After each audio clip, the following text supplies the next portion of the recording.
What's up mga kasubo? March is Fire Prevention Month. Busa karon atong isgutan ang mga helpful tips nga mamahimo natong buhaton aron malikayan ang sunog hatod sa kainit sa panahon.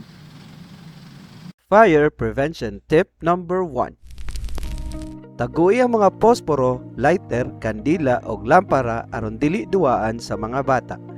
Tip number 2. Ipalayo ang kandila sa kortina o ubang gamit nga dali masunog.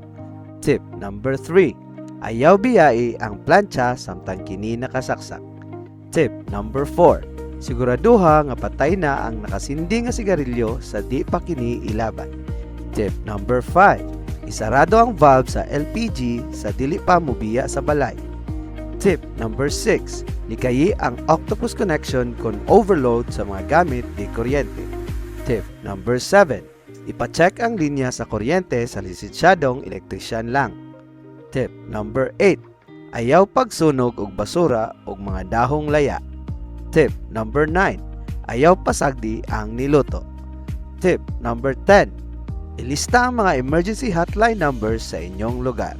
Kining mga helpful tips hatod kaninyo sa Public Information Office.